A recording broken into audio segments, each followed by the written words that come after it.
Hello and good morning, evening, night, wherever you are, whatever time it might be while you're watching this. My name is Jesus Adrian Bertlanga, and I'm currently majoring in both English and Spanish at Texas A&M University, Kingsville. I hope to one day teach English at a high school level or at a college level if I decide to pursue my master's. My topic for this oral presentation today will be choosing a gaming device in 2024. I decided to write on this topic because I know it can be challenging for anyone to navigate the different options on the market and the differences between them. This presentation would also be very useful for parents or anyone who is new to this kind of hobby. I will be breaking down the criteria, specialties, and comparing the options based on where these devices excel and where they falter. All of the information used in my research was gathered from official company websites and research databases. Before I begin with the rest of my presentation, it's important to understand that each gaming device, while similar, are fundamentally different from each other for extremely different reasons. These kinds of consoles have evolved and advanced since their conception in the early 80s, and for anyone unfamiliar with new terms or devices, it can be intimidating to make a choice between all the new options. So, why is choosing the right device important? Choosing the right device for you is important because you are going to be investing a large financial amount if you are going to be, considering buying a new console. You have to make an educated purchase that you won't regret. You have to first understand your own needs and wants inside of a gaming device. So that means, like, are you concerned with things like maturity ratings? Are you concerned with the overall price of the gaming device? Are you concerned with what kind of games you want to play? Those are the kind of questions that you want to ask yourself before deciding that you want to go into gaming and that you want to, you know, invest into a gaming device. I can say from personal experience, making an uneducated purchase can result in a huge loss for you financially.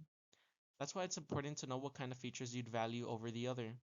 Many of the options I'm about to present to you can be customized and modified to your needs, but they all excel in different areas fundamentally.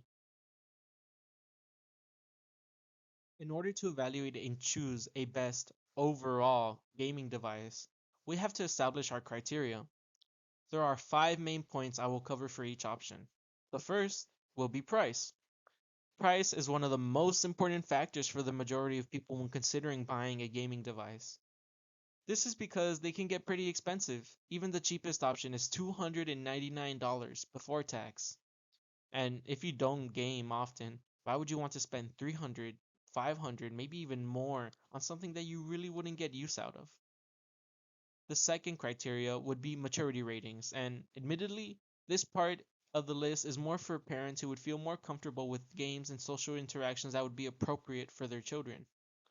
It considers things like parental controls, main demographics for games across the platform, and online interactions. My third point is hardware specifications and refers to the processing power, graphics, and even storage of the device. This is important because certain games can only run at a certain frame rate or don't function as they normally would if played on lower settings. Gaming titles is the section concerned with games that are platform exclusive, which means that you can only play them on that certain brand of console. Extra features slash compatibility refers or are considered things like being able to play with different generic controllers, portability features, and things that are not normally on a standard gaming device. This can include things like microphones or can even extend to extra features installed on the device. The current best options on the market are the Nintendo Switch, the PlayStation 5, the Xbox Series X, and a gaming PC. The Nintendo Switch was released in March of 2017 by the mega corporation Nintendo. Both the Xbox Series X and PlayStation 5 were released in November of 2020. Sony made the PS5 and Microsoft developed the Xbox Series X. Finally, PCs have always been able to run games, however, they didn't start to get designed specifically for that purpose until around the early 80s and 90s. First option on the list will be the Nintendo Switch. The Nintendo Switch was made by Nintendo with the intention of having an extremely portable gaming device that the whole family could use. It is focused on E-rated titles, but they also have titles ranging from M. This can be taken control of easily with the use of their parental controls. Nintendo games are exclusive on this console, so if you want to play things like Pokemon or the newest Mario, then this would be your only option. It is also the cheapest option on the list, going at $299 before tax. It, however, severely lacks in the hardware department, so if you wanted to play a high resolution game, theoretically you could, but only run at the bare minimum of 30 frames per second. The extra features of this are being able to pair up to 8 controllers at once and being able to play with up to 8 people in person, sharing the same screen at a time. The second option on the list is the PlayStation 5. The PlayStation 5 is a good option for anyone who has a slightly higher budget and cares for things like exclusive games like the Spider-Man or God of War series. The price can vary, but at market value, it would be $499.99 before tax. The majority of the games published or that are popular on the PS5 tend to be more on the mature side, with a rating of T for teen and up. It features amazing hardware like the 8X Zen 2 cores processor that operates at 3.5 GHz. It also uses a solid state disk storage system with up to 825 gigabytes of free storage space. It also comes with an AMD Oberon graphics processor which operates at a 256-bit memory. The controller design is unique and features haptic feedback, meaning you feel the resistance of objects during the game. It also comes with a speaker and microphone that can be used for communication or play sounds coming from the game, like an in-game phone call you're receiving or a radio station playing on. The third option on the list is the Xbox Series X, and it's valued as the same retail price as the PlayStation 5 at $499.99 before tax. Out of all the console options, this one performs the best. It comes with its own SoC chip, System on Chip, which enhances the device's performance by up to 2 to 3 times. It comes with an 8X core that runs at 3.5 GHz and a custom RDNA GPU which runs at a rate of 1.85 GHz. Paired along with its custom Zen 2 CPU, the Xbox is able to offer a feature called Quick Resume, which allows you to pause and suspend a game, allowing it to run in the background while you play a different game or watch TV or do whatever you want to do on your Xbox, and loads the game back up instantly when prompted to. The Xbox isn't known for its exclusive games, as it really only has Halo as an exclusive. It also comes with parental controls that restrict certain communication settings and content ratings. It also comes with a feature called Game Pass Ultimate, which is a service that allows you to play from a huge library of cloud games on any device for only $15 a month. Fourth option on this list is gaming PCs. The price of gaming PCs can vary widely, so for this section I've considered two options for two different budgets. The low budget option is the HP Victus at $899 flat before tax, and the high budget option is the Acer Predator Orion at $2,499.99 before tax. There is a lack of parental controls and content monitoring when it comes to gaming PCs unless using a service like Steam, which even like all the other consoles you would have to make an account and monitor yourself. It can be a downside for some people, which is completely understandable. It does, however, have a great library of independently made third-party games like Lethal Company, Cry of Fear, etc., or even games from other consoles like Sony Spider-Man series. The performance of both of these options knocks the consoles out of the park, and with good reason, as these are made specifically for processing games and can even be customized by the owner.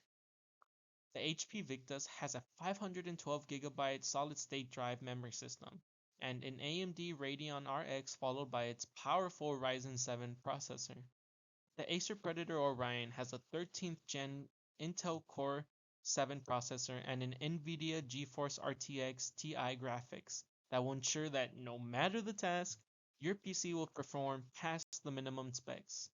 The Orion can run games at up to 120 frames per second, and the HP Victus can run games at up to 60 frames per second.